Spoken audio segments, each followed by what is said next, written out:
দেশে যে অবস্থা, এইসব দেখে কি ভালো থাকা যায়?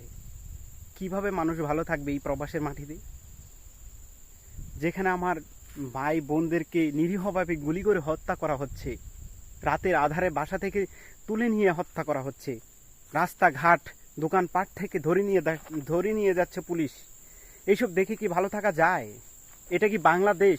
আমরা কি কখনো এরকম বাংলাদেশ চেয়েছিলাম?